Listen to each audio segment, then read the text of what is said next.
Hey everyone, welcome back. My name is Daniel and this is Metal Sharpens Metal, the place where we analyze heavy music from a Christian worldview. Today we are finally getting around to checking out Underoath. Wow, don't know how mirrors work apparently. And this is their song. I was going to say they're only chasing safety. It's not that. This is their song. Oh my gosh, I keep wanting to say the wrong thing. Dang it. The song today will be It's Dangerous Business Walking Out Your Front Door. They really liked the long song titles back then, along with many of the scene bands. There's actually a lot more to talk about this song than I originally thought, because I recently learned a lot about it. And the band itself has quite a novel of a history that we will get into a little bit as well. So hope you enjoy it. Let's go check it out.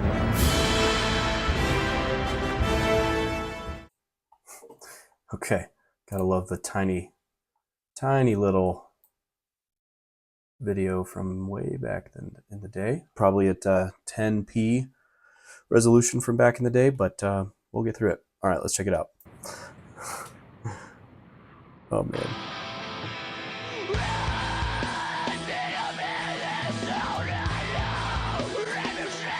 Man. All right, we are not going to bother with that awful music video, even though that was the official one on their YouTube. Don't know how that made it past production, but yeah, we're going to do a much better one that I found.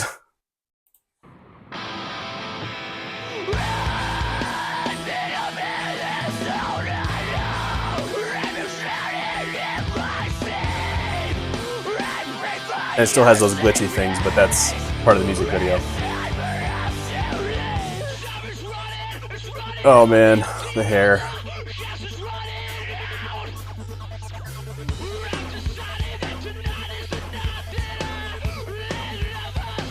These little electronic moments are kind of interesting. It feels like they didn't do that much back then, but then they started progressing into it.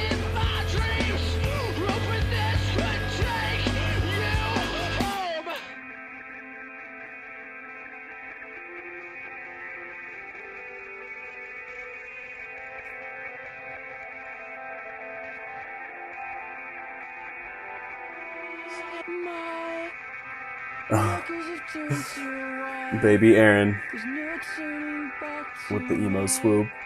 You love it.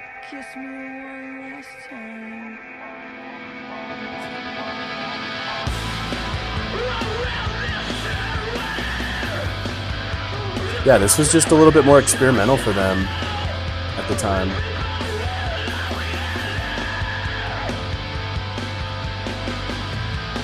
But the chorus here,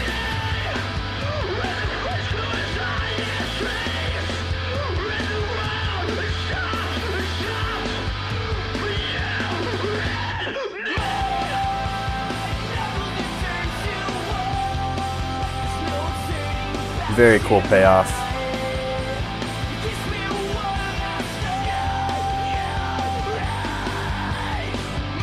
Rise!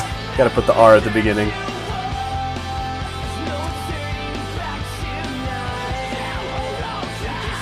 Yeah, so many feels though.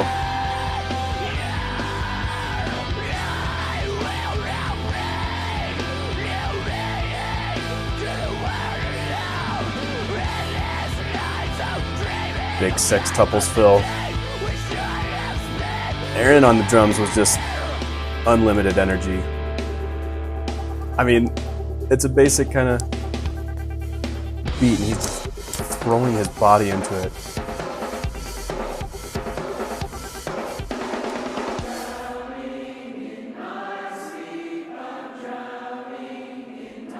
Very cool with the church choir.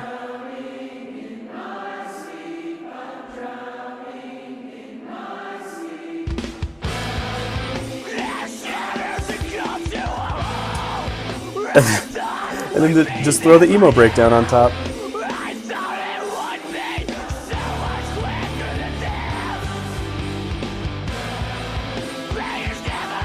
Oh man. It's like not heavy at all, but at the same time, the melody and the emotion makes it heavy.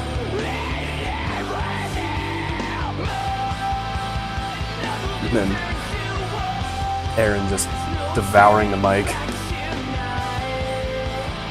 obliterating his drums.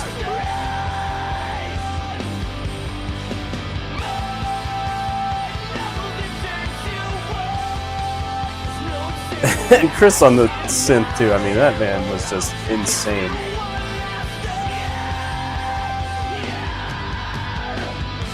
Yeah, gotta hold your hand out. That's how you know it's a scene. Oh man, so many memories. Just a big post-hardcore banger. That was the stuff back in high school. Like, everybody loved that. Everybody was trying to do that. All the bands that weren't like blatant metal and metalcore, they were trying to do this. They were trying to be very melodic, passionate, emotional, lots of energy. In the drumming too, there were a lot of bands with standout drummers that tried to emulate that sound, tried to have just tons of energy, even in the simple stuff. So like the guitars would just be playing like 4 chords and the drums are going nuts. So they got 2 vocalists, right? They got the drummer, Aaron Gillespie, and they got the screaming vocalist, Spencer Chamberlain. Spencer is also a singer, and he does some singing on this record as well. Their voices go really well together. They did some really good call and response harmonies for each other, and just like really big sections where the words were so close together that you couldn't really do it in one breath if you were one vocalist. So they had definite need of needing 2 vocalists. And I loved when bands did that the right way back then. Like Funeral for a Friend did that, where the drummer screamed and the singer sang. Emery had 2 vocalists as well. Very cool. So I really like when you can do that and you can tell a story with the lyrics and do it all in real time for the live shows. Very cool. And one other thing that I had thought about after listening to this song a bunch was just the power behind Aaron's voice, like, and his drumming. So I remember him telling a story that he tried to be in the worship band at his church growing up. He hit the drums too hard. Like, he was making way too much noise. They could not handle him. And they had to shelf him for a while or something. So the dude has a lot of energy, a lot of power. Very cool when I love when drummers play with their whole body. And Spencer coming into the band was actually a big deal for this album too, because their last vocalist, Dallas Taylor, on the album right before this, he was only like that really high pitched screaming with, well, I shouldn't say only, he did do some low stuff in the earlier albums, but mostly that high pitched raspy screaming. And then Spencer came in and he was also screaming very much, like just way up there. And he tried to emulate Dallas so that it wouldn't be as jarring of a transition. The first time I heard these guys was in high school, and it was before I had heard any heavy music. This was the first screaming band I ever heard. It was their song When the Sun Sleeps. My friend showed it to me on his probably Walkman. He loads it up and I hear the little synth intro with a, it's like got the melody, but the whip, whip, whip, whip, like the weird, radio noise. I don't know. And I was like, okay, this is cool. And then it comes right in with singing first. So it starts off very melodic and then the screaming hits. And I was just like, no, why? What is happening? Why is he ruining a song that's starting out so cool?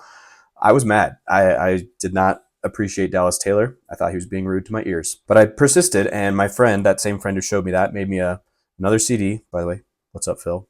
There's no way you're watching this. There might be a way, but we'll see. Anyway, he made me a CD with Underoath, Norma Jean, Beloved, Hope's Fall, Seosin, Emery, probably a couple others that I don't remember, but tons of these bands that just started my whole career, and I was just like, whoa, like my musical horizons expanded. All I had heard at that point was like Hanson and Reliant K and, Five Iron Frenzy, great bands. But, it was just, it was a whole new world. And I was starting to love it. And I even remember my sister just pestering me, asking like, what are you listening to? Let me listen to this stuff, because she knew Reliant K and all that. And I was like, no, you're not going to like it. You're not going to like it. But she eventually persisted. I relented and showed her some Emery. I showed her Walls, I think, because I was like, let's just, make you hate the screaming right away.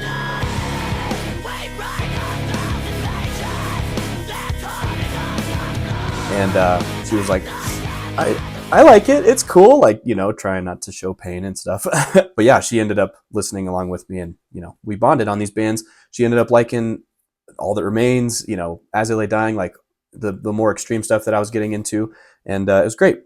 I think she even still has a drumstick of Aaron Gillespie's from one of their shows that he threw out into the crowd or something like that. So after that album, which was called The Changing of Times, that had When the Sun Sleeps on it, after that album, they go into this album. So because that first album paired perfectly with like Hope's Fall, and even before that, it was like blackened death metal. Left Field is Calling. Hello, this is not the music you expected. And then They're Only Chasing Safety came out.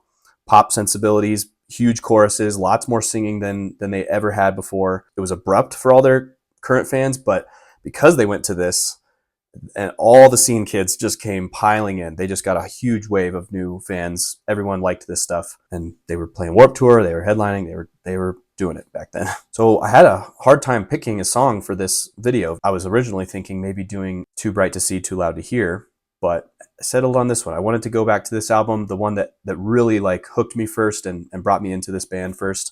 And I picked this particular song for a couple reasons. One, because I love Lord of the Rings, and if you are a fan as well, you know that the title of this song, It's Dangerous Business Walking Out Your Front Door, is something that Gandalf, I think, right? Okay, check me on that. I could be wrong. I think Gandalf said to Frodo. Nerd. That is why you're not on the team. Just trying to be helpful. I'll help. Elven Dragon Slayer. 10-point power sword. And the second reason is because I only recently found out what this song was actually about. Now, for those of you who have heard the song before, did you really know what the song was about? Like from the mouths of the band themselves? Or did you kind of have a sense that it was about, a relationship like a lot of their songs are? Be honest. Did you know? Because I did not. I had no idea. I thought it was boyfriend, girlfriend, but no. The summary of it is that there's a guy who is so in love with a girl that he's not married to, or maybe he's married to her, but he realizes that his call as a Christian is to love her as Christ loved the church. He realizes he can't meet that standard of perfection. He still loves her a whole lot. He gets depressed though, and so natural inclination is to unalive her and unalive himself at the same time in a car wreck. Romantic. Happy Valentine's Day, babe. I got you this busted up car and a guardrail through your lungs. I love you too. Oh, gosh. Anyway, okay. So with that in mind, let's double check these lyrics. I've been up at this all night long. I've been drowning in my sleep. I've prayed for your safe place. It's time for us to leave. Yeah, I've prayed for your safe place. I mean, he's not all bad, right? The guy wants her to go to heaven and all that, but this is a pretty rushed, botched way to do that, if you ask me. Time is running on empty. Gas is running out. I've decided that tonight is the night. He's going to do it. That I set love aside. Maybe don't do that. Like, keep that there so that you don't do this horrible thing. Anyway, full speed ahead. This seems to be the place. I've seen this once before. Planned perfection sought in my dreams. He's been dreaming about it. Hoping this would take you home. Hoping this will send you to Jesus. Man. I will send you to Jesus. My knuckles have turned to white. He's on the steering wheel, just, gripping it like there's no tomorrow. No turning back tonight.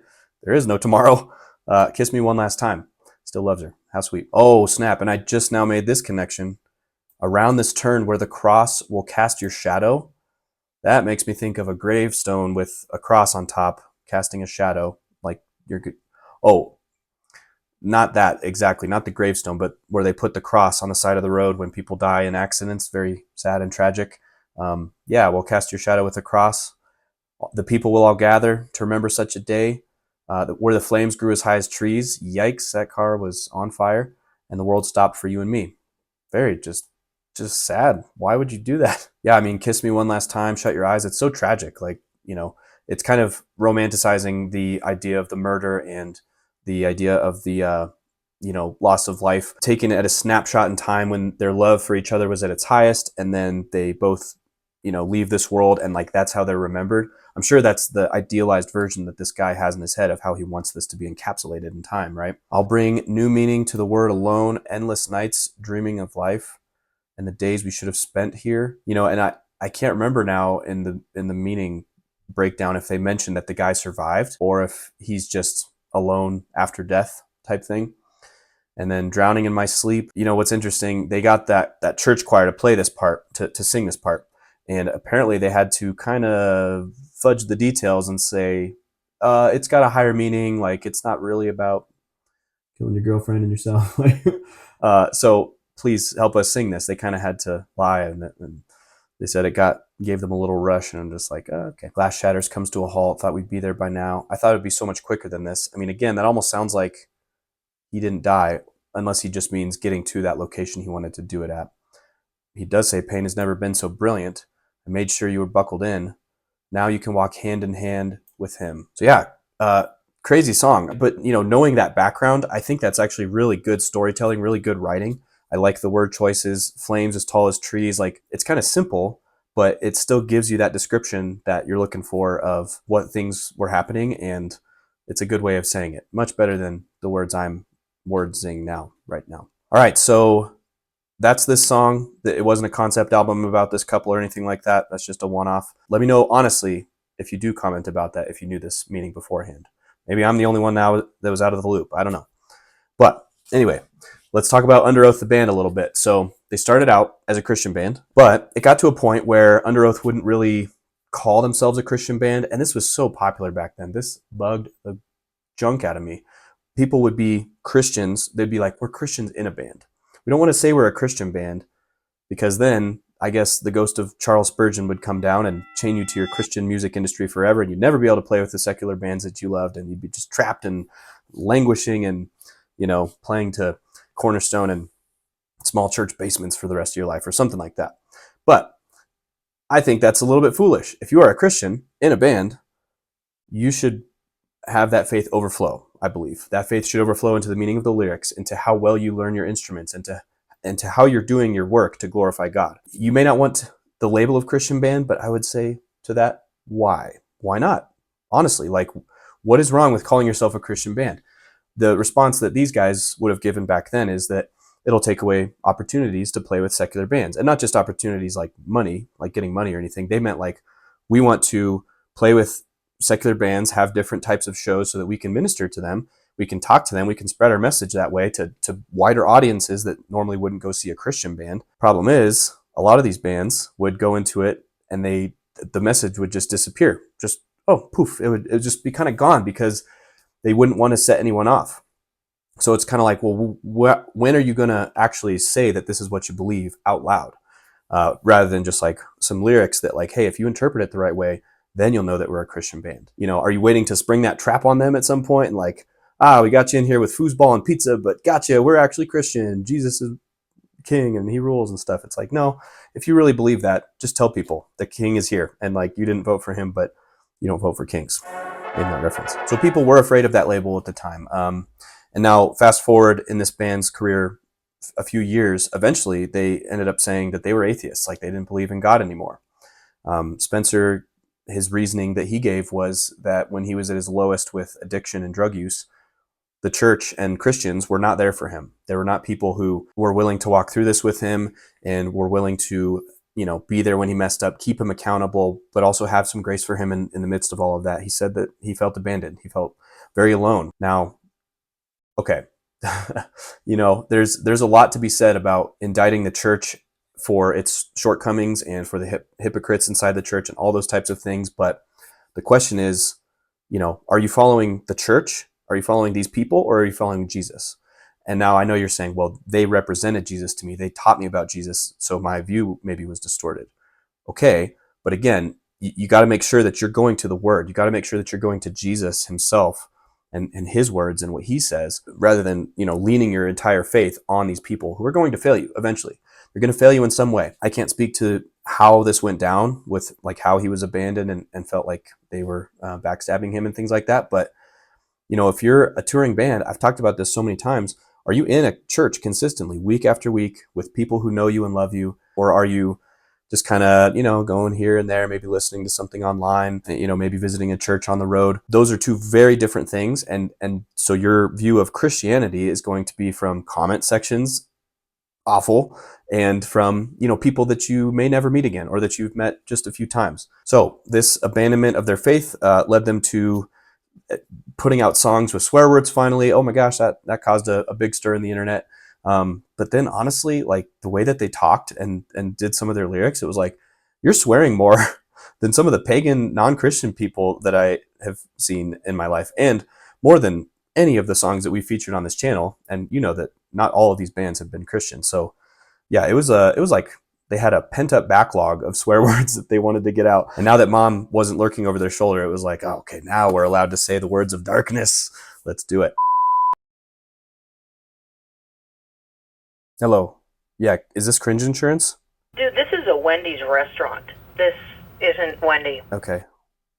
Well, I mean, I broke my back. Spinal.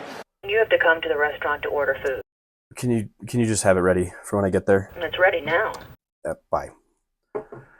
They'll call back later. So I promise that I'm not trying to just make this a dunk fest on Aaron and Spencer. Like, honestly, I appreciate that they're being more open and transparent about their beliefs now, rather than hiding behind a Christian label for their music, label meaning like music label, and like the Christian label of, you know, that hovers above your head. I don't know if you guys have seen that, but like everybody has those, that just tells everybody what they believe. But anyway, I didn't want them to hide behind something that they don't actually believe in. Back when I first heard the band, my faith was fairly weak, and it was something that I could have hidden behind, I think, at different times, but it was something that I inherited from my parents. So it was never really mine until probably college, when I actually had a history of religions class with an atheist professor. And that got me starting to think, starting to have to answer some hard questions. Is there a God? If not, what are all these churches for? And who is Jesus's dad?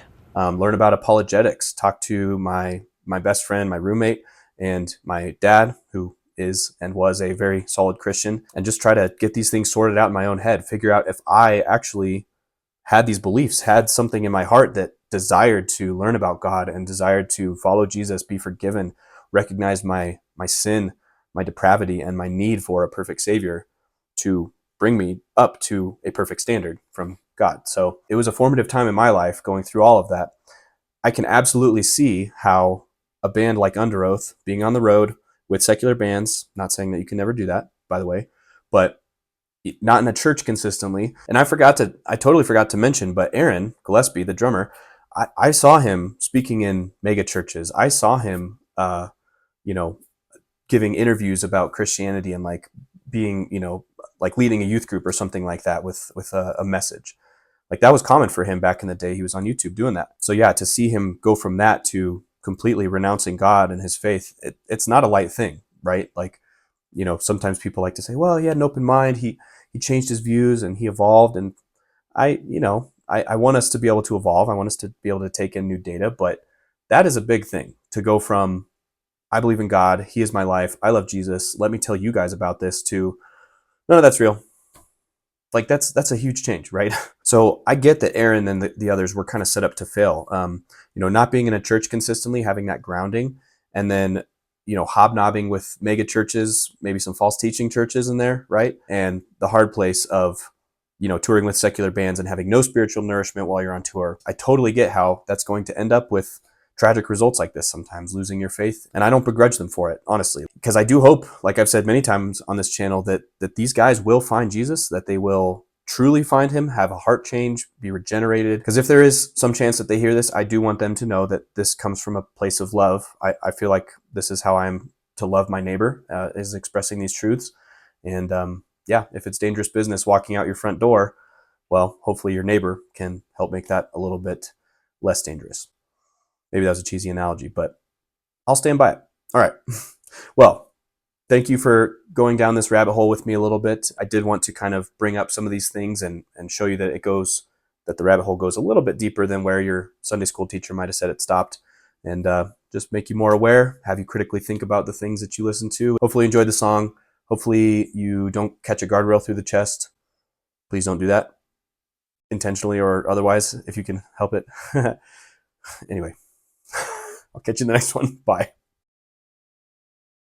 What can we do about this? 240p, huh? That's what you got for me, huh?